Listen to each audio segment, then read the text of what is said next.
Fabian దిక్షూచి roots collegium విద్య సమూహంగా 33 సంవత్సరాల ప్రయాణాన్ని విజయవంతంగా పూర్తి చేసుకుంది. వ్యూహాత్మక దృష్టి మరియు వినూత్న అభ్యాసంతో రూట్స్ వివిధ రంగాల్లోకి విస్తరించింది. రూట్స్ అనేది అన్వేషణ, ప్రశ్నించడం, సమాధానాలు కనుగొనడం మరియు ఆవిష్కరణల యొక్క సరికొత్త ప్రపంచం. విద్యార్థులను విజయవంతమైన భావి పౌరులుగా తీర్చిదిద్దడంలో రూట్స్ ముందస్తు విధానాన్ని అనుసరిస్తుంది. మరిన్ని విషయాలు తెలియజేయడానికి చైర్మన్ బీపీ పడాల గారు మరియు డైరెక్టర్ సిద్ధార్థ్ గారు మనతో పాటు స్టూడియోలో ఉన్నారు. వారిని అడిగి మరిన్ని విషయాలు తెలుసుకుందాం. సిద్ధార్థ్ గారు, ముందుగా మీరు చెప్పండి, రూట్స్ కొలీజియం ని ఎప్పుడు స్థాపించారు, అందులో ఏ కోర్సులు అందుబాటులో ఉన్నాయి? So we have started Roots in 1991 andi with a very humble beginnings of 12 students. Cut to now, after 33 years, we are more than 1000 students and 15,000 in alumni. So we have about 18 courses including degree and diploma across various campuses. We offer trending courses such as BBA, BCom, BSc, fashion designing, interior designing as well as hotel management. So మీరు చెప్పండి, roots degree college ఎక్కడ ఉంది, అలాగే అందులో ఏమేం కోర్సులు offer చేస్తున్నారు? ఒక క్యాంపస్ జూబ్లీహిల్స్ లో ఉందండి, రోడ్ నెంబర్ 36 లో, right in front of Peddammagudi metro. Roots degree కాలేజీలో మేము చాలా కోర్సులు ఆఫర్ చేస్తున్నాము. బీబీఏలో 2 స్ట్రీమ్స్ ఉన్నాయి, BBA general, BBA business analytics. అట్లాగే బీకామ్లో 3 స్ట్రీమ్స్ ఉన్నాయి, BCom general, BCom sales and advertisement and BCom computer applications. ఇవి కాకుండా 2 కోర్సులు మేము బీఏలో ఆఫర్ చేస్తున్నాము. బీఏలో హిస్టరీ, ఎకనామిక్స్ అండ్ పొలిటికల్ సైన్స్తో ఒక డిగ్రీ ఉంది. బీఏలో mass communication, psychology and English లిటరేచర్తో ఒక కోర్సు ఉంది. ఇది కాకుండా మేము బీఎస్సీ డేటా సైన్స్ కూడా ఆఫర్ చేస్తున్నాం. ఓకే, అలాగే సివిల్ సర్వీసెస్ ఇంటిగ్రేటెడ్ కూడా ఆఫర్ చేస్తున్నట్లు ఉంది మీ దగ్గర. దాంట్లో అంటే దీని గురించి మీరు ఏం చెప్తారండి? తప్పకుండా అమ్మా, ఇది మేము ఈ సంవత్సరం ఇంట్రడ్యూస్ చేస్తాము ఈ course, civil services with integrated BA programmes. అంటే 3 సంవత్సరాల డిగ్రీతో పాటు వాళ్ళు ఇంటిగ్రేటెడ్ అంటే ఇప్పుడు ఐఏఎస్ కానీ, ఐపీఎస్ కానీ, ఐఎఫ్ఎస్, ఐఆర్ఎస్ ఇలాంటి యూపీపీఎస్సీ సంబంధించిన కోర్సులు ప్రిపేర్ అయ్యే వాళ్ళు ఇక్కడ జాయిన్ అయ్యి తీసుకోవచ్చు. ఒక కాంబినేషన్ ఏంటంటే బీఏతో పాటు హిస్టరీ, ఎకనామిక్స్ అండ్ పొలిటికల్ సైన్స్తో కూడా వాళ్ళు ఈ ఇంటిగ్రేటెడ్ ప్రోగ్రామ్ చేయొచ్చు. లేదా బీఏలో సైకాలజీ, తర్వాత మాస్ కమ్యూనికేషన్ అండ్ మోడర్న్ లిటరేచర్తో పాటు కూడా వీళ్ళు ఈ ఇంటిగ్రేటెడ్ ప్రోగ్రామ్ను వీళ్ళు చేయొచ్చు. తర్వాత 4వ సంవత్సరంలో ఏముంటుందంటే intensive coaching for the UPPSC exams ఉంటాయి. అంటే ఈ మొదటి 3 సంవత్సరాలలో రెగ్యులర్ డిగ్రీతో పాటు అంటే వాళ్ళు బీఏ హెచ్ఈపీ తీసుకున్నా, BA mass com and psychology కోర్సులు తీసుకున్నా, ఈ ఉస్మానియా యూనివర్సిటీ ఒక కరికులానికి బోధిస్తూ దాంతోపాటు మేము ఇది ఇంటిగ్రేటెడ్ సివిల్ సర్వీసెస్ కూడా కోచింగ్ ఉంటుంది.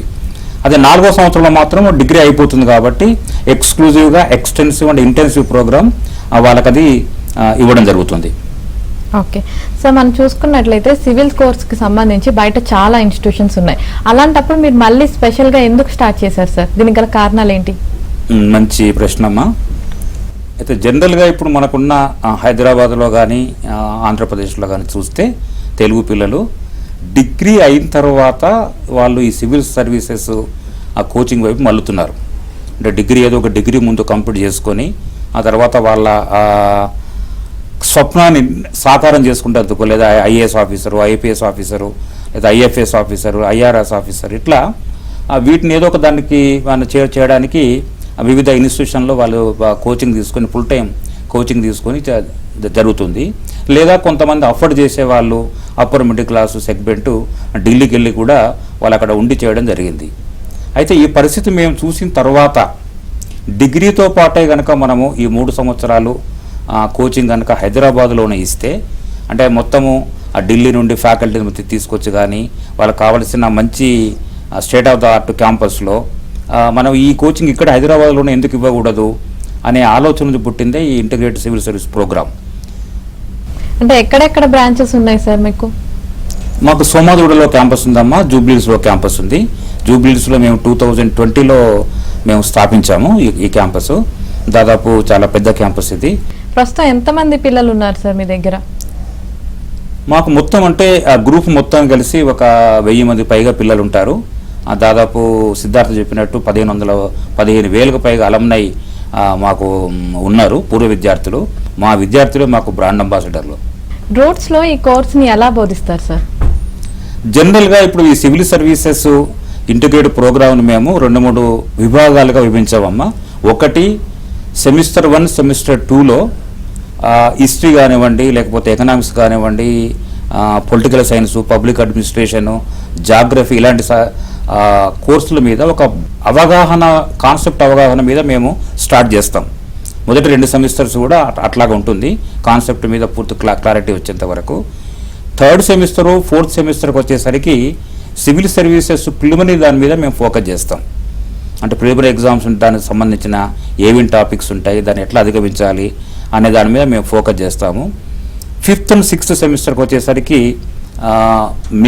మెయిన్ సంబంధించిన సబ్జెక్టులు తీసుకోవడము, వాళ్ళు ఏ ఎలెక్టివ్ తీసుకుంటారో దాని మీద వాళ్ళకు సలహాలు ఇస్తూ మేము తీసుకుంటాము.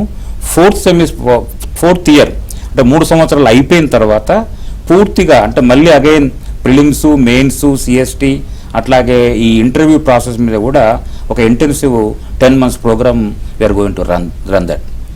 ఓకే, అలాగే సార్ మనం చూసుకున్నట్లయితే విద్యార్థులు అందరూ కూడా షార్ప్గా ఉంటారు, కొంతమంది డల్గా ఉంటారు, కొంతమంది షార్ప్గా ఉంటారు. మరి అలా వెనకబడిన విద్యార్థుల కోసం మీరు స్పెషల్గా ఎలాంటి జాగ్రత్త చర్యలు తీసుకుంటారు? తప్పకుండా ఉంటుందమ్మా. ఎందుకంటే ఇప్పుడు పిల్లలు క్లాస్ రూమ్కి వచ్చేటప్పుడు కమ్యూనికేషన్ వచ్చేసరికి మాత్రం కొన్ని ప్రాబ్లమ్స్ అరైజ్ అవుతాయి. ఎవరైతే హైదరాబాద్లో కొంత అల్ట్రా పాష్ స్కూల్ నుంచి వచ్చిన వాళ్ళు, బ్యాక్గ్రౌండ్ వచ్చిన వాళ్ళు మంచి ఇంగ్లీష్ మాట్లాడడం జరుగుతుంది. కొంత గ్రామీణ నేపథ్యం నుంచి వచ్చిన వాళ్ళకి ఇంగ్లీష్లో కొద్దిగా ఇబ్బంది ఎదురవుతుంది. రూట్స్ యొక్క ప్రత్యేకత అదే. ఎందుకంటే మీరు బయట ఏ కాలేజీలోనైనా సివిల్ సర్వీసెస్ కోచింగ్ ఇస్తే అక్కడ ఓన్లీ కోర్ సబ్జెక్టుల మీద మాత్రమే కోచింగ్ ఉంటుంది. అంటే ఇప్పుడు వాళ్ళు సివిల్స్ ప్రిలిమినరీ ఎగ్జామినేషన్కి ఏం కావాలి, మెయిన్ ఎగ్జామినేషన్ సబ్జెక్ట్స్ ఏముంటాయి, దాని మీద మాత్రమే వాళ్ళు ఫోకస్ చేస్తారు. కానీ మా దగ్గర ఈ బీఏతో కాకుండా మా దగ్గర బీబీఏ ఉంటుంది, బీకామ్ ఉంటుంది, డేటా సైన్స్ ఉంటుంది. అంటే అన్ని రకాల పిల్లలు, అన్ని రకాల నేపథ్యాల నుంచి వచ్చిన వాళ్ళు ఒక వైబ్రెంట్ క్యాంపస్ ఉంటుంది. కాబట్టి ఈ పిల్లలకి ఏంటంటే కమ్యూనికేషన్ స్కిల్స్తో పాటు కాన్ఫిడెన్స్ ఎట్లా చేయొచ్చు, అట్లాగే రకరకాల మా దగ్గర క్లబ్స్ ఉన్నాయి, యాక్టివిటీస్ ఉంటాయి, ఫీల్డ్ ట్రిప్స్ ఉంటాయి. తర్వాత వీళ్ళకు రిటైర్డ్ ఐఏఎస్, ఐఆర్ఎస్ ఆఫీసర్స్ వాళ్ళకు మెంటార్ కింద వచ్చి వాళ్ళకు క్లాసులు తీసుకుంటారు, వాళ్ళు మోటివేషన్ తీసుకుంటారు, సెమినార్స్ మేము చేస్తాము. ఇట్లా రకరకాలుగా ఉంటుంది. ఓకే సార్, సిద్ధార్థ్ గారు మీరు చెప్పండి, క్యాంపస్లో విద్యార్థుల కోసం ఫెసిలిటీస్ ఎలా ఉంటాయి sir? So now we are located in a very prime location in Jubilee Hills 36 number, right next to Peddamagudi station. So we have facilities such as sports room, library, our canteen, and modern laboratories, which is spread across 60,000 square feet, right in the heart of city. అలాగే విద్యార్థుల కోసం మీ కాలేజీలో ఎలాంటి activities ఉన్నాయి sir? Oh, we have lot of clubs అండి. We have clubs like Entrepreneur Club, Toastmasters Club. In fact, we are one of the first in Telangana to have Toastmasters. So along with that, we have Literature Club, we have Theatre Clubs. These clubs will always engage students, we have peer interaction. Sir మీరు చెప్పండి, ఒకవేళ సివిల్స్లో కనుక వాళ్ళకి qualify అవ్వకపోతే వాళ్ళకి ఎలాంటి alternatives ఉన్నాయి sir? మేము జనరల్గా ఏంటంటే ఇప్పుడు ఈ కోచింగ్ మొత్తం ప్రణాళికను మేము 4 బ్రాడ్ కేటగిరీ కింద డివైడ్ చేసామండి. మొదటిది యూపీపీఎస్సీ ఎగ్జామ్. యూపీపీఎస్సీ ఎగ్జామ్ అంటే సెంట్రల్ సర్వీసెస్ సంబంధించింది. దాంట్లో మీరు పోలీస్ ఆఫీసర్ కావాలంటే ఐపీఎస్, సివిల్ సర్వీస్ అంటే ఐఏఎస్, ఇన్కమ్ ట్యాక్స్ కమిషనర్ అంటే ఐఆర్ఎస్, ఫారిన్ సర్వీస్ ఐఎఫ్ఎస్, ఇలాంటివి కస్టమ్స్ అప్రైజలు, జిఎస్టీ ఇలాంటి సర్వీసెస్లో మీరు జాయిన్ కావచ్చు. రెండవ శ్రేణికి వచ్చేసరికి టీపీపీఎస్సీ అండ్ ఏపీపీఎస్సీ అంటే స్టేట్ లెవెల్లో డిప్యూటీ కలెక్టర్ కానీ, డిప్యూటీ సూపరింటెండెంట్ డిఎస్పీ పోస్టులు కానీ, దీనికి సంబంధించిన వాటికి కూడా కోచింగ్ ఇస్తాం. అంటే మనం 3-4 దాని కింద డివైడ్ చేసి plan A, plan B, plan C, plan D కింద ఒక దగ్గర మన కెరీర్లో కనుక ఫెయిల్ అవుతే మనకు నెక్స్ట్ ఆల్టర్నేటివ్ కూడా మేము చూపిస్తున్నాము. అట్లాగే సి దగ్గరికి వచ్చేసరికి మనకు ఈ సెంట్రల్ స్టేట్ సివిల్ సర్వీసెస్ కాకుండా చాలా లుక్రేటివ్ కెరియర్ ఆప్షన్స్ ఇచ్చే కోర్సులు ఉన్నాయి, ఉద్యోగాలు ఉన్నాయి. లైక్ బ్యాంకింగ్ ఉంది, రైల్వే ఉద్యోగాలు, రైల్వేస్లో ఉద్యోగాలు ఉన్నాయి, అట్లాగే లీగల్ సర్వీస్లో ఉద్యోగాలు ఉన్నాయి, ఫారెస్ట్ సర్వీస్లో ఉద్యోగాలు ఉన్నాయి, ఆర్బీఐకి సంబంధించిన జాబ్స్ ఉన్నాయి. ఇవన్నీ కూడా మేము దాదాపు ఒక 20-25 ఉద్యోగాలని డొమైన్స్ మేము షార్ట్ లిస్ట్ చేశాము. వాటికి కూడా ఈ 3 ఇయర్స్తో పాటు కోచింగ్ ఉంటుంది. ఇవన్నీ కాకుండా కూడా చివరిలో ఓకే మేము సివిల్ సర్వీసెస్ తీసుకోము అన్న వాళ్ళకి ఒక కార్పొరేట్ సెక్టర్ కూడా మేము ట్రైనింగ్ ఇవ్వడం జరుగుతుంది. అంటే డిగ్రీ అయిన తర్వాత వాళ్ళు ఒక కార్పొరేట్ సెక్టర్లో కనుక వాళ్ళు ఉద్యోగాలు చేయదలుచుకుంటే, లేదు మేము సివిల్ సర్వీస్కి వెళ్ళము, వేరే బ్యాంకింగ్ జాబ్స్కి వెళ్ళము, ఇంకా వేరే అలైడ్ ఉద్యోగాలకు మేము వెళ్ళము, we want to pursue your career in corporate sector అనుకుంటే దానికి సంబంధించిన కోచింగ్ కూడా మేము ఇస్తాము దీంతో పాటే. అట్లాగే మా ప్లేస్మెంట్ సెల్ కూడా వాళ్ళని ఎంఎన్సీలో జాబ్స్కి రికమెండ్ చేస్తాం. అంటే మీరు చెప్తున్నారు సివిల్ కోర్స్ తీసుకున్న తర్వాత అసలు చివరిలో మొత్తం అంతా కంప్లీట్ చేశాక మాకు ఈ కోర్స్ వద్దు వేరే దానికి వెళ్ళాలి అన్నా కూడా మీరు ఆల్టర్నేటివ్ మార్గాలు చూపిస్తున్నారు అయితే. ఎగ్జాక్ట్లీ. కొంతమంది పిల్లలు ఎట్లా ఉంటారంటే వాళ్ళు సివిల్ సర్వీస్ మీద ఆసక్తితో జాయిన్ అవుతారు కోర్సులో.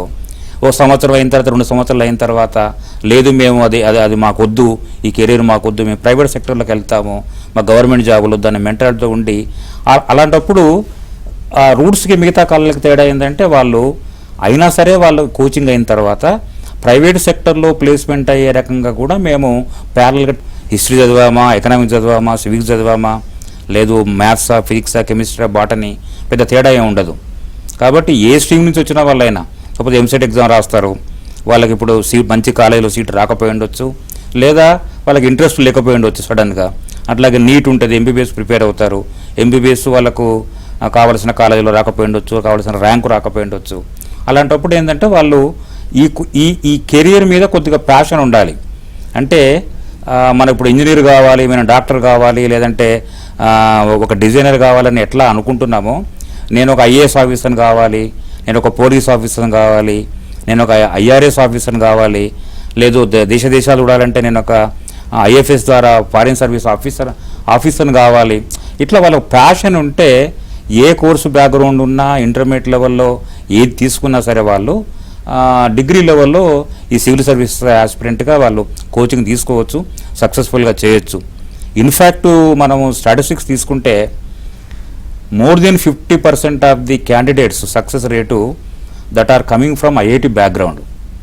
చాలామంది ఐఐటి ఇంజనీరింగ్ చేసి ఆ తర్వాత సివిల్ సర్వీస్ రాసి సక్సెస్ఫుల్గా ర్యాంకర్స్ సాధించిన వాళ్ళు కోకులలు మనకు గత 10-20 సంవత్సరాల చరిత్ర చూస్తే. కాబట్టి అదేమి పెద్ద బ్యారియర్ ఎంట్రీ ఏం కాదు. ఇంజనీరింగ్ చేస్తారా, లేకపోతే బ్యాక్గ్రౌండ్ ఇంజనీరింగ్ గారు మెడికల్ బ్యాక్గ్రౌండ్ ఉంటే తప్పకుండా వాళ్ళు రావచ్చు, తప్పకుండా ఈ కోర్సు తీసుకోవచ్చు. దానికి సంబంధించిన ఓన్లీ క్రైటీరియా ఏంటంటే ఆసక్తి ఉండాలి, తర్వాత అంబిషన్ ఉండాలి, చదువుతున్న సబ్జెక్టుల పట్ల ఆసక్తి ఉండాలి, మేము ఇది కావాలి అనే ఒక అంబిషన్, ఫైర్ ఉండాలి. ఓకే, అలాగే సార్ మనం చూసుకున్నట్లయితే రెగ్యులర్ డిగ్రీకి అలాగే సివిల్ సర్వీసెస్ కోచింగ్కి మధ్య డిఫరెన్స్ ఏంటి సార్? రెగ్యులర్ డిగ్రీ జనరల్గా ఎక్కడ చదివినా ఆల్ ఓవర్ ఇండియా ఏ యూనివర్సిటీకి అయితే కాలేజ్ అఫిలియేషన్ ఉందో, ఇప్పుడు మా దగ్గర మేము ఉస్మానియా యూనివర్సిటీకి అఫిలియేషను. సో ఉస్మానియా యూనివర్సిటీ అఫిలియేషన్ ఉన్నప్పుడు వాళ్ళకి సంబంధించిన ఒక ఫిక్స్డ్ కరికులం ఉంటుంది, ఒక సిలబస్ ఉంటుంది. సో క్లాసులకు వచ్చినప్పుడు అది హిస్టరీ కానీ, మాస్ కామ్ కానీ, ఎకనామిక్స్ అయినా, పొలిటికల్ సైన్స్ అయినా, or English literature, whatever subject we teach, అది ఎట్లా ఉంటుందంటే ఆ ఎగ్జామినేషన్కి సూట్ అయ్యేలాగా ఆ సిలబస్కి వాళ్ళ ఎగ్జామ్లో రాసే ప్రకారం మేము చెప్తాం. అది జనరల్గా ఏంటంటే ఇది మెమరీ బేస్డ్ ఉంటుంది.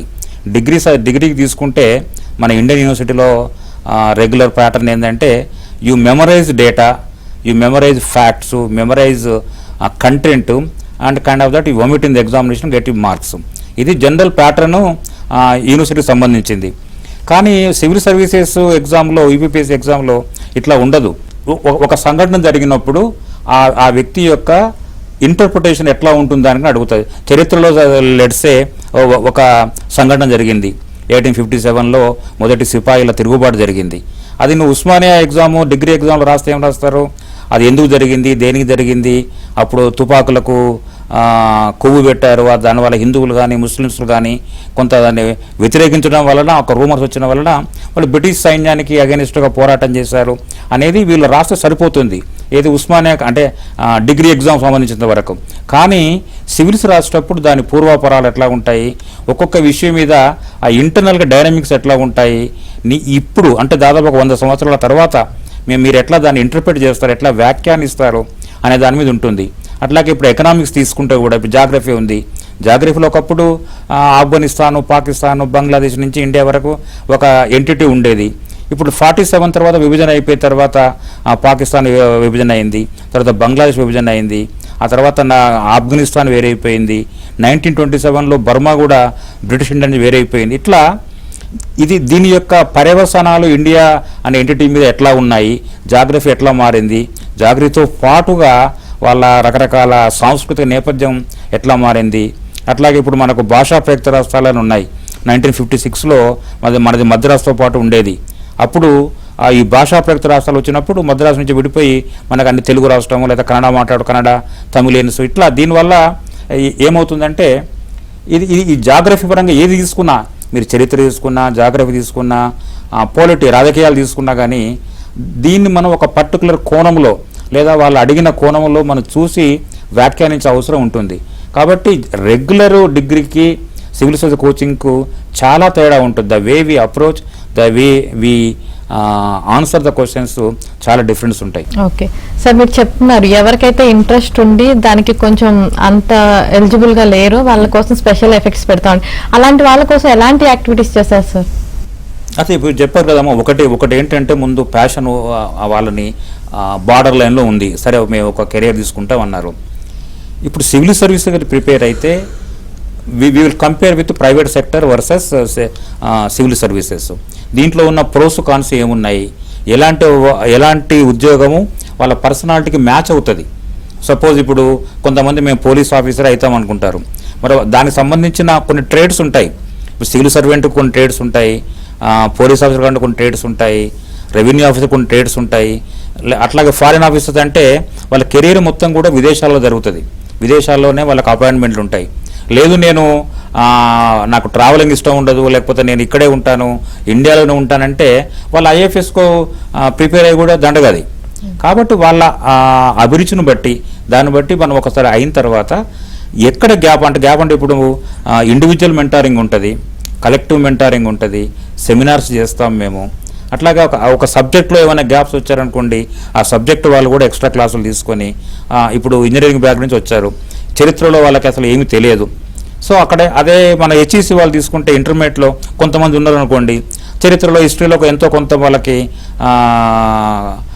సబ్జెక్ట్ నాలెడ్జ్ ఉంటుంది, ఇక్కడ జీరోతో స్టార్ట్ చేస్తారు. వాళ్ళని కూడా ఒక వినూత్నమైన పద్ధతిలో బేసిక్స్ నుంచి మేము స్టార్ట్ చెప్తాం. ఓకే, అలాగే విద్యార్థులకి ఫీల్డ్ వర్క్స్ లాంటి వాటికి ఏమైనా తీసుకెళ్తారా సార్? తప్పకుండా అమ్మా, ఇది ఫీల్డ్ వర్క్స్ ఉంటుంది.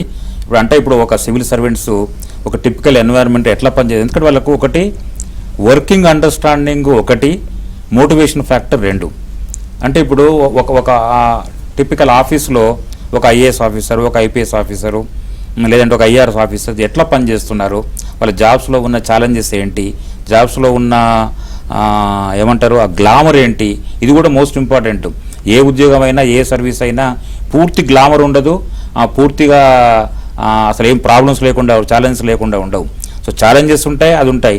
ఆ ప్రాపర్ ఎన్వైరన్మెంట్లో వాళ్ళు ఎట్లా పనిచేస్తున్నారు, వాళ్ళతో ముఖాముఖిలో ఇంటరాక్షన్ చేయించడం. సో దానివల్ల కూడా వీళ్ళకి ఏంటంటే యాక్చువల్గా ఏం జరుగుతుంది, రేపు పొద్దున మేము ఈ సర్వీసెస్కి ఎంటర్ అయితే మేము ఎట్లా వర్క్ చేయగలుగుతాం, ఇలాంటి ఫీల్డ్ ట్రిప్స్ కూడా ఉంటాయి. అట్లాగే ఇప్పుడు మనకు అసెంబ్లీ కానీ, పార్లమెంట్ కానీ, ఇక్కడ ఇలాంటి పొలిటికల్ సంబంధించిన దానివల్ల ఆ ట్రిప్స్ కూడా ఉంటాయి. ఓకే, అలాగే మరి మీ కాలేజ్లో జాయిన్ అయ్యే విద్యార్థుల కోసం హాస్టల్ ఫెసిలిటీస్ ఏమైనా ఉన్నాయా సార్? అంటే రూట్స్కి మేము మేనేజ్ చేసే హాస్టల్స్ లేవమ్మా, మాకు థర్డ్ పార్టీ హాస్టల్స్ ఉన్నాయి. గత 10 సంవత్సరాల నుంచి మాతో చేస్తున్న వాళ్ళు ఉన్నారు. కాలేజీకి ఒక కిలోమీటర్ దూరంలోనే ఈ థర్డ్ పార్టీ హాస్టల్స్ ఉన్నాయి. బాయ్స్ సపరేట్గా, గర్ల్స్ సపరేట్గా చాలా ఉన్నాయి. ఎవరైతే వాళ్ళు జాయిన్ అవుతున్నారు అనుకున్నారో మా ఎంప్లాయీస్ వాళ్ళని గైడ్ చేస్తారు. వాళ్ళు పర్సనల్గా వెళ్ళి చూసి సాటిస్ఫై అయిన తర్వాత వాళ్ళ హాస్టల్లో కూడా జాయిన్ కావచ్చు. ఓకే, అదే విధంగా సార్ మనం చూసుకున్నట్లయితే తెలుగు బ్యాక్గ్రౌండ్ నుంచి వచ్చిన వాళ్ళు ఉంటారు, అలాగే ఇంగ్లీష్ బ్యాక్గ్రౌండ్ నుంచి కూడా వచ్చిన వాళ్ళు ఉంటారు కదా. సో టీచింగ్ విధానము 2 లాంగ్వేజ్ లోనూ ఉంటుందా సార్, లేదంటే ఒక లాంగ్వేజ్ లోనూ ఉంటుందా? అంటే తెలుగు నుంచి వచ్చిన వాళ్ళకి ఇంగ్లీష్ లో చెప్తుంటే అర్థం కాదు కదా, సో అలాంటి వారికి 2 లాంగ్వేజెస్ లో చెప్తారా? టీచింగ్ మీడియం ఇంగ్లీష్లోనే ఉంటుందమ్మా. టీచింగ్ మీడియం అది 2 లాంగ్వేజ్లో చెప్పడం అనేది సాధ్యం కాని పని. టీచింగ్ మీడియం ఇంగ్లీష్లోనే ఉంటుంది. కాకపోతే ఏంటంటే మన రెగ్యులర్ కోచింగ్ అది కూడా పెద్దగా ఏమీ అది డిఫికల్ట్ ఇంగ్లీష్లో ఏమి ఉండదు, మామూలు ఇంగ్లీష్లోనే ఉంటుంది. ఎవరైనా ఇంగ్లీషు భాషలో ఏమన్నా ఇబ్బంది ఉంటే మా దగ్గర ఇప్పుడు ఇంగ్లీషు లాంగ్వేజ్ ల్యాబ్ ఉంది. వాళ్ళు ఏదంటే సపరేట్గా కొన్ని వాళ్ళు క్లాసులు పెట్టడము, ఆ ఇంగ్లీష్ మాట్లాడడంలో లేదా అర్థం చేసుకోవడంలో, మాట్లాడడం అనేది వేరే కళ, అది డిఫరెంట్ ఆర్ట్. కానీ ఇప్పుడు మన క్లాస్లో టీచర్ చెప్పినప్పుడు అర్థం చేసుకోవడం అంటే బేసిక్ వొకాబులరీ, బేసిక్ గ్రామర్ ఉంటే అది పెద్దగా అర్థం చేసుకోవడంలో ఏం ఇబ్బంది ఉండదు. నా ఎగ్జాంపుల్ తీసుకుంటే నేను ఇంటర్మీడియట్ వరకు నేను తెలుగు మీడియంలో చదువుకున్నాను. దాదాపు 7th క్లాస్ వరకు నేను గవర్నమెంట్ స్కూల్లో చదువుకున్నాను మా ఊర్లో. ఆ తర్వాత ఇంటర్మీడియట్ కూడా తెలుగు మీడియం చదువుకున్నాను. ఆ తర్వాత కొద్దిగా కష్టపడి కొద్దిగా అంటే ఇంగ్లీషు న్యూస్ పేపర్లు, ఇంగ్లీషు మ్యాగజైన్స్ చదవడము, ఇంగ్లీష్ పుస్తకాలు చదవడము, కొంత అప్పుడు డిక్షనరీలు ఉండే, ఇప్పటిలాగా ఆన్లైన్లో లేవు. కానీ ఇప్పుడు ఇంకా ఈజీ అయింది కదా. అంటే ఒక టీచర్ మాట్లాడుతుంటే అంటే అప్పటికిప్పటికి కూడా మనకు ఎకో సిస్టమ్ చాలా తేడా వచ్చింది. ఊర్లలో కూడా ఇప్పుడు చాలా వరకు ఇంగ్లీష్ పదాలు మాట్లాడుతున్నారు. అంటే చదువురాని వాళ్ళు కూడా ఇంగ్లీష్ పదాలు మాట్లాడుతున్నారు. రెగ్యులర్గా సంభాషణలో కూడా ఇంగ్లీష్ పదాలు వస్తున్నాయి. కాబట్టి అది ఇంగ్లీష్లో చెప్పడము అనేది పెద్ద సమస్య అవుతుందని మేము అనుకోము. ఒక సమస్య అయితే కూడా మా దగ్గర రెమెడియల్ మెజర్స్ ఉన్నాయి. ఓకే, ఫైనల్ గా చెప్పండి సార్, ఎన్నో కోచింగ్ సెంటర్స్ ఉన్నా అవన్నీ కాదని రూట్స్ లోనే ఎందుకు జాయిన్ అవ్వాలి అంటే మీరు ఏం చెప్తారు? 2 థింగ్స్ అమ్మా. ఇంతకుముందు కూడా నేను మన ఈ ప్రోగ్రాంలో చెప్పాను. ఒకటి, డిగ్రీతో పాటు సివిల్స్ కోచింగ్ ఇంటిగ్రేట్ ప్రోగ్రామ్ ఇచ్చే కాలేజీలు అతి తక్కువలో ఉన్నాయి. జనరల్గా ఏం చేస్తారంటే వాళ్ళు కోచింగ్ ఇచ్చేసి ఇంకో రెగ్యులర్ డిగ్రీ కాలేజీలో మీరు డిగ్రీ చేయండి అని చెప్తారు. ఇక్కడ మాకే డిగ్రీ కాలేజ్ ఉంది కాబట్టి 2 అండర్ 1 అంబ్రెల్లా ఒక సినర్జీతో పాటు ఒక సింక్ అయిపోయి 4 సంవత్సరాల పాటు ఒక కోహెసివ్ ప్రోగ్రామ్ మేము చేస్తాం కాబట్టి అది మా అడ్వాంటేజ్. రెండోది, మాకు 30 సంవత్సరాల చరిత్ర ఉంది కాబట్టి మేము ఒక ఫ్యాకల్టీ సెలెక్షన్ తీసుకున్నా, ఒక state of the art infrastructure ఉన్న క్యాంపస్ సెలెక్ట్ చేసిన, స్మార్ట్ క్లాస్ రూమ్స్ లాంటివి ఏర్పాటు చేసిన, లేదంటే మాకున్న ఈ మిగతా యాక్టివిటీస్తో సింక్ చేసిన, ఏ రకంగా చేసినా సరే roots is stands apart from the other colleges. మూడవది, ఇంతకుముందు మనం చెప్పుకున్నట్టు ఇప్పుడు కొన్ని కాలేజీల్లో కోర్ ఐఏఎస్ మీదనే ఫోకస్ చేస్తే బ్రహ్మాండంగా చెప్తున్నారు, అందులో సందేహం లేదు. అంటే ఇప్పుడు మన హిస్టరీ అనుకున్నాము, ఎకనామిక్స్ అనుకున్నాం, చాలా బాగా చెప్తున్నారు, అందులో సందేహపడటం అవసరం లేదు. కానీ రాకపోతే, సివిల్స్ రాకపోతే వాళ్ళకు plan B, follow back option ఉండట్లేదు. Either you crack the IAS or you don't get anything, either 100%, 0%. మేము అట్లా కాకుండా ఇంతకుముందు చెప్పినట్టు plan B, plan C, plan C లాగా రకరకాల ఎగ్జామ్స్ మేము కోచింగ్ ఇవ్వడం కానీ, చివరికి అంటే మాకున్న మిగతా కోర్సుల్లో ఉన్న పిల్లలు దాంట్లో ఇప్పుడు ఇంతకుముందు మీరు అన్నారు ఇంగ్లీష్ సంగతి ఏంటని, ఈ మిగతా పిల్లలతో కూడా ఇంటరాక్ట్ వల్ల కూడా వాళ్ళకు ఎకో సిస్టంలో పెరుగుతారు. ఆ 4 సంవత్సరాల ఎకో సిస్టంలో ఉండి they can pick up communication skills, they pickup interactive skills, they pickup leadership skills. ఆ తర్వాత వాళ్ళు ఇక్కడ రాకపోయినా సరే ఒక కార్పొరేట్ లైఫ్ స్టైల్ లీడ్ చేయగలిగే అవకాశం ఓన్లీ రూట్స్లో మాత్రమే ఉంటుంది. Okay sir, right. Thank you sir, thank you so much ఇద్దరికి. ఎవరైతే సివిల్ కోర్స్ జాయిన్ అవ్వాలనుకున్నారో వాళ్ళకి చక్కటి సలహాలు, సూచనలు ఇచ్చారు. Thank you. చూసారు కదా, ఇది ఇవాళ ఏబిఎన్ దిక్సూచి. చూస్తూనే ఉండండి